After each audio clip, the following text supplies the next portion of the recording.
Welcome to Happily Ever After, the podcast which seems to talk about all sorts of different things, but one listener described it as the place where we talk about what everyone else is thinking, but maybe not saying out loud. I am your host, Hannah Harvey. I'm a writer and a parenting blogger at mumsdays.com. That's mumsdays.com.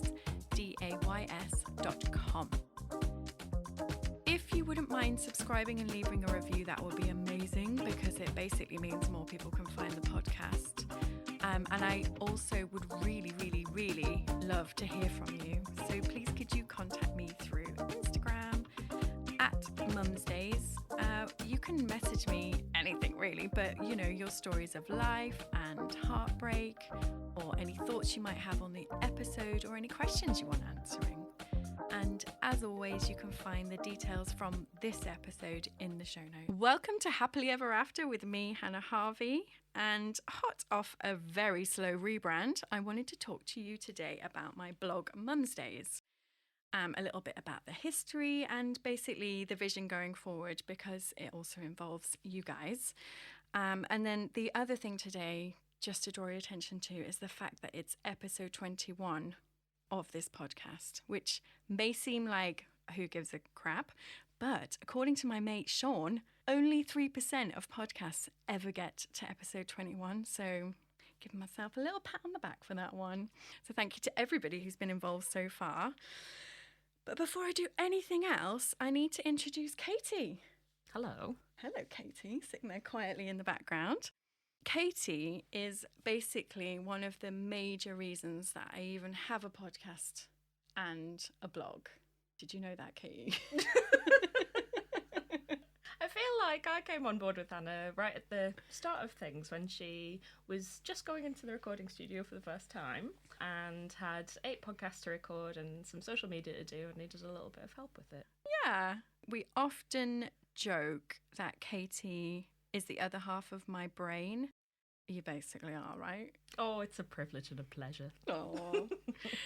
I think with this online world, you really have to be consistent. That's what everybody always goes on about. And actually, if there's one thing that humans aren't, it's consistent.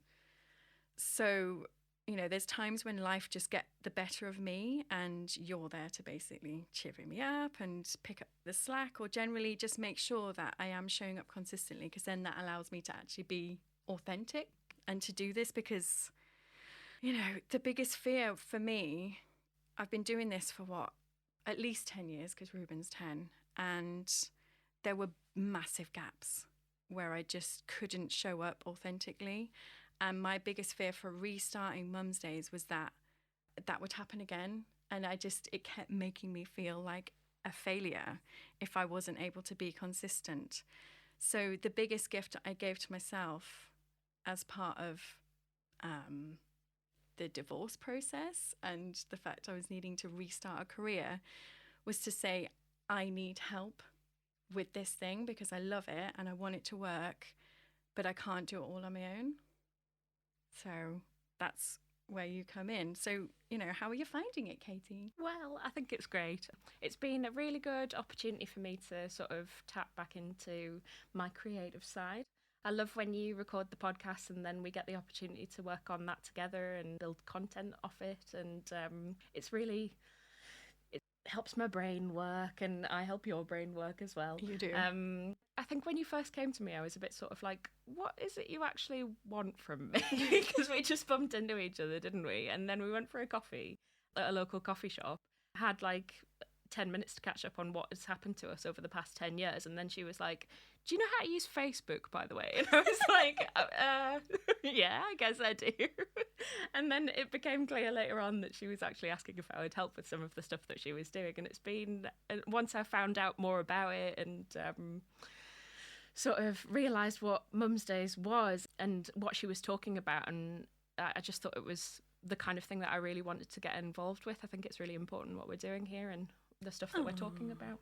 Because the other thing is, like, how many years younger than me are you? How old are you? Nearly 40. I'm 32.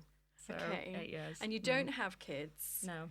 you're a vegan. I'm definitely not. Ish. Like, we often think we're kind of like quite opposite, but really fundamentally when it comes down to the stuff we're talking about, it's relevant for mums, but it's also 100% relevant in your life as well. Yeah, that's the thing. Like, you'd think, given that Hannah's focus has been on sort of divorce, children and things like that, that it wouldn't appeal to me or it wouldn't be relevant to me. But when I've been listening to the podcast, thinking about my own life and my own struggles, it's all so relevant. And I think that's partially to do with the fact that we're talking about the woman's experience, you know? Yeah. And we go along with life in a way that women are expected to, and then we get to a point where we're like, actually, what am I doing here? Like, let's just slow down and have a think. And that's the kind of stuff that you're talking about on the podcast and on Mum's Days.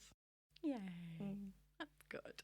So I thought I'd give you a little potted history of Mum's Day, starting with the first blog post I wrote back in January 2012. So actually, that will make it 11 years very, very soon. So I've put, hello, my name is Hannah Parker and I'm 28 and I live in Blythe, Northumberland. Originally from the Midlands, if you told me 10 years ago, or even 3, to come to think of it, that I'd be living in a small, fairly rundown seaside town in the north of England, I wouldn't believe you. I've recently found out that I'm pregnant, and I have, about a week ago, decided to shut down my business. It's all for exciting reasons, but nonetheless, I'm unemployed. In true New Year fashion, my mission for the next few months is to sort my life out so that A, I am happy and healthy in time for the birth of the baby. B, I have made some money or got a job so we're not completely skint. And C, this is the best bit, I've streamlined my life, meaning everything from successful and pain-free business closure to uncluttered cupboards and a Gok-style wardrobe. That's so like 2012. I'm hoping to blog once a day about everything and anything relating to the above. The focus is likely to be on pregnancy and babies growing, sore boobs, clothes, weird things that I've found out and feel is my duty to share. I already have a gem for you. Did you know that some pregnant women grow an extra pair of boobs? I kid you not. More to come on that one. And the ultimate issue, how to not put on £1 million and become the size of a house without impacting my baby. Is that really the ultimate issue? I hope you find it useful and or interesting, and please do share your thoughts and ideas with me too. So you go, Katie. Those were the missions of me when I first started out.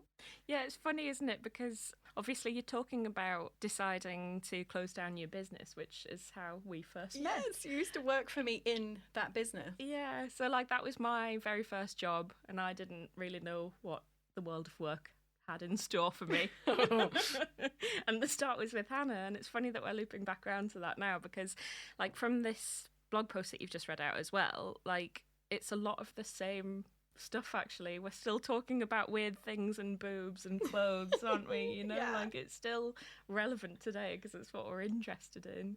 And although maybe you wouldn't necessarily focus on the Gok-style wardrobe nowadays. Well, you know, we spoke to Katie last week, and actually there is a lot to be said in decluttering everything.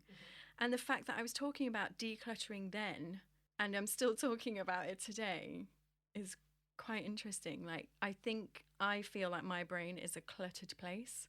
So uncluttering my stuff makes such a huge impact. But I do think that that's like quite a big ambition. Streamline your entire life. Yeah.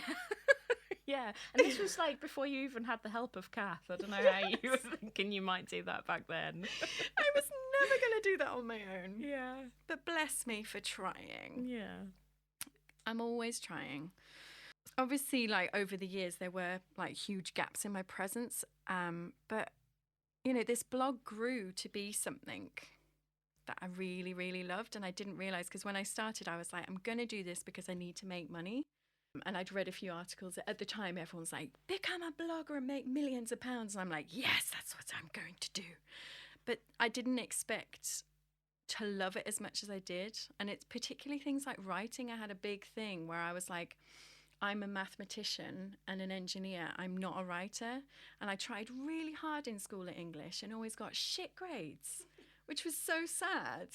And I think like there must be so many people in the world that are like, oh, I'm not going to be a writer because I didn't get the right grades at school. Or vice versa, I'm not going to do anything to do with maths because I didn't get the right grades. It's the same with creativity as well, I think. Like, you think that if you can't paint, then you can't be a creative person. And it's like the opposite of that. And what we're doing is so creative as well, you know? Yeah. So just because you're a maths person doesn't mean you can't do something creative as well.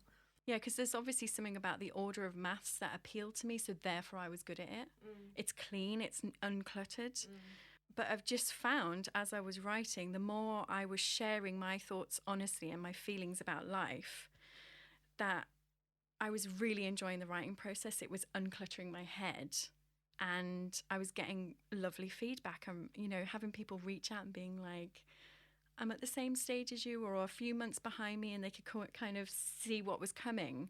Like, it was lovely to hear that. And obviously we had some great feedback and some testimonials from people recently with this rebrand that we've took a long time over. Very But, slow. you know, Very slow. that's my fault. Both of our faults. Yeah. But people were saying things like, oh, you know, we've been there from the start, and it was like having an extra person, like just not feeling as lonely as you're going through the process. And that's exactly how I felt. Slowly, my sort of identity became wrapped up in Mum's Days, which is why I've been like, I can't change the name. I once, like recently, I was showing a friend my Instagram, and when he saw it was Mum's Days, he literally laughed in my face. But I Rude. was like, but that's who I am. That is what my blog is. And it's what, you know, the people that I've come to connect with know me as. So I'm not changing it. No. And you can talk about the mum experience and what it's like to be a mum and all of the things that surround that. And you can talk about other stuff as well. Like, it doesn't have to pigeonhole you as that, does it? No, because like we were saying, it'd be interesting to get the perspective of people who aren't mums. Like, why have you chosen not to be a mum? Yeah. And I totally get it. And I found everything so relatable, and I don't have any kids, and I'm not planning to have any in the very near future. So Let me know if you change your mind. Yeah, thanks. But yeah, so I remember vividly when I first got a proper job, kind of walking into the work, you know, to my job one day and being like, I can't wait to retire, which sounds ridiculous. But I felt like I had so much that I wanted to do and so much stuff that I wanted to explore that I literally didn't have time for my day job, which sounds really stupid, but I think just some people's brains are wired that way. And it was just the wrong job. Like, I feel like when I'm employed, people aren't as passionate as me. Like, I want to go all in and I want to do stuff yesterday. And, you know, I miss the camaraderie of working in a team with other people, but you just don't get the same autonomy as you do with something like this. You know, I can have an idea today and then have it implemented by next week, which was pretty much what happened with this podcast. I really wanted to do one. I had a bit of a deadline coming up where I had to either do it there and then or not at all. But I really wanted to get started. So I'm like, I'm just going to book a podcast studio. And then I'm forcing myself to get it done. And with the lovely Lewis, the engineer here. So that gave me something like 3 days to write 8 podcast scripts. And, you know, I had to do it because I had the deadline. And I didn't want to waste the money that I was investing. And those first podcasts are pretty rubbish, aren't they? I like them. She's mean about the first podcast. Tell her not to be, aren't they great? But the most important thing is that I just got started. And that's the thing that I kind of struggle with, I think, with working for somebody else, and why I love this so much is that we can decide on an idea and just get it going. I think when you've got as much passion as you do, it seems a shame to waste it on somebody else's thing, you know, and you are all in. There's no, like, I've never known Hannah to be like, I'm finished work for the day. Like, she's never, this is who she is all the time. She is Mum's Days, and this is what she does all the time. But I've been thinking about this because I think it's to do with the way I grew up. Because my dad's a vicar, and the model of life I saw as I was growing up is your life and your work are the same thing. So whether you're meeting somebody or you're, I don't know, like even just having tea, there would always be somebody there that was to do with my dad's job. But obviously that's a double-edged sword, because when do you switch off and how much do you share is always a big question. But it just feels natural to me now that it would all intermingle. Nora Ephron said, all life is copy. So that's great. And I'm an oversharer, as we know, but obviously there are times, like, for example, when I remember our group of friends were not really able to make eye contact with me after the time that I shared my top tips on having sex for the first time after having a baby. And they were all like, I'm making a face. They made that face and they were like, oh, has anybody seen the weather? Like, they didn't want, but I'm not really bothered No. because it was helpful. And I don't know about anybody else, but I love to hear about what's going on in your life. Even the oversharing bits. Maybe especially the oversharing bits. Yeah. And it is those things where you're like, oh, I kind of want to know what I'm meant to do and how it's, I don't know, not necessarily sex, but... Yeah, and it makes you feel less alone in the world, when other people are struggling with the same things that you are. Especially if you suddenly realise that. If you've been worrying about something and then suddenly realise that somebody else is worrying about it too. That's a great feeling. And I think that's like one of the great things about being able to share what you share and what people share on the internet, Yeah. And I think that's the direction we want to take this more, isn't it? It's like understanding more of what's going on in other people's lives, because even though it's not necessarily the same, there's normally always a takeaway, which is, I'm not so alone in all this. And I can do this, and I am enough. All of those sorts of things. Yeah. I don't think it hurts to hear over and over again. I would agree. I think what I struggled in the past with was when I felt sad. Like, I'm naturally positive and I'm naturally upbeat. And so the nature of Mum's Days has always been, we'll talk about these difficult things, but how are we making the best out of this situation? What are we learning from it? But obviously there were times when I disappeared because I felt like I couldn't be that authentically. But I think that was wrong, because actually, as I've explored other careers over the years, I always come back here because this is what I want to do. I love the fact that we can document life, not just mine, other people's as well. And writing helps me make sense of things, but it also gives my life significance. Instead of just letting things fly by unnoticed, especially when your kids are little, it's really easy to just like get into the motions of the day to day. And a big thing I've realized over the last 6 months is it's when you show up and you're vulnerable. It's similar to like what Josie was saying a few weeks ago. There's strength and power in being vulnerable. And Mum's Days readers and the listeners of this podcast don't mind whichever way I show up.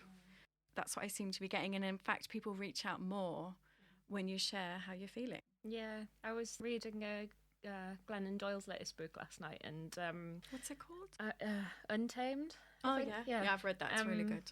And I'm obviously going to paraphrase here, but the point that she's getting at is that we grow up thinking that the emotions that you express are meant to be the happiness ones, and the ones that you're meant to just keep deep down inside you are the sadness ones. And actually, what you need to do is embrace both of them, and that's, I guess, what we're now trying to do with Mum's Days, isn't it? Show the happy and the sad and still find out what you're going to learn from it. Yeah. Do you know what that's reminded me of, which used to piss me off so much? But I've had a few boyfriends in the past that have said, you're not yourself today. And I'm like, oh my God. All of the things that you see are me. Yeah. And just because I'm not feeling happy today, I'm not going to pretend so that I see myself, using inverted quotes, because whichever version that shows up, you are yourself. Absolutely. And yeah, I get that too. Like, what's the matter with you today? There must be something really wrong because you're you've not got yourself. You've not got a smile plastered across your face. What's the matter? And it's like, I'm just not like ecstatically happy today. Is that okay? I'm just showing up with what I've got. Yeah. Accept it or piss off. Very much so. And it's okay for me to be on my own if you're not feeling my company today.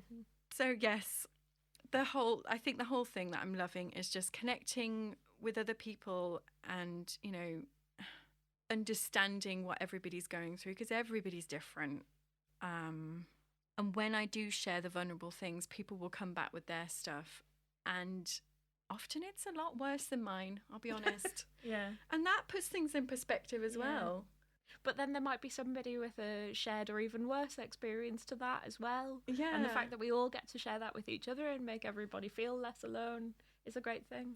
Yes, I agree. So that makes me want to share all more stories. So I guess that gets on to like, what's the crack going forward? So kind of like, who's funding this? Hello. And what the business model is. But basically, the way it worked in the past was that I had enough people like going on my blog and the reach through my social media that brands wanted to work with me and would pay me. And basically, this is the vision going forwards, isn't it? But obviously, we'll be very picky about how we do it. But really, creatively, for me, that's where I get the biggest buzz, almost, is finding the people that I really like, coming up with really cool ideas that I think will be helpful for the whole community, and actually getting paid, because I do have to make some money out of it, because at the moment, it's purely investment. For funsies. For funsies. This isn't for fun, is it? I'm having fun. Like, we're having fun, but having me text you at 9 o'clock at night or like at any moment isn't that fun. I should say that Katie's literally part-time, but she probably doesn't feel like it. Well, there's no difference between part-time and all the time, is there? 2 minutes every hour. That's fine. So in the past with Mum's Days, I had enough of a following that brands would approach me and be like, we would like to work with you, and that's how you get paid. And ultimately that is the vision going forward. I would love to do things like online programs and books as well. But if I can get money from brands, it means that I can make lots of fun, free content. And I think that's just a nice way of doing it. The more I get, the more cool stuff I can create to give away for free. And I think that's a really nice model. And one that I've always wanted for Mum's Days is that it's a collaboration that's free and available to anybody who wants it. Everybody wins. All the ways. Everybody wins all the ways. Yeah. So you might see more things popping up that are brand related, but hopefully it fits with what we're doing. And actually that process, that creative process of tying in what a brand stands for with our worlds that we've created is really fun. Like, I remember doing it with Protest. They're like a sportswear company, and I worked with them on 2 different seasons. And I just loved all the stuff we were able to do. I was giving away loads of their clothes because they wanted to do that. We were coming up with like free workouts. We were doing online community discussions around how we kind of stay fit and healthy. And yeah, so that is the model going forward. And obviously, like I say, I'd also like to do some things where I do finally write a book. But, it's all time, isn't it? And we'll get there. But the other thing is I want it to be a collaboration. So when I changed the apostrophe above mums is so it's belonging to all the mums. Because it used to be just Mum's Days as in my day, and then it changed to being mums because so many other people were contributing stories and like the birth stories and other experiences that they were having. What a poignant apostrophe. Yeah, like just the change of the spacing of it means that it's not just about me, it's about everybody, and it's that shared experience. And I really want to push the site that way where it's, motherhood and life at times can be super lonely. So I want us to feel kind of understood and connected. So yeah, back in the day when I felt like I didn't have enough time to go to work, I think it's just because I couldn't get that excited about concrete. Like, that's what I was doing. Yes, I was I working see. in like transport and stuff like that, but Wasn't sure what she was getting at there. She works in concrete. yeah, I worked in concrete. I've done all the things. I've worked for the milkman. I've worked in shops, all the things. But this is the stuff that I'm really excited about and connecting with people.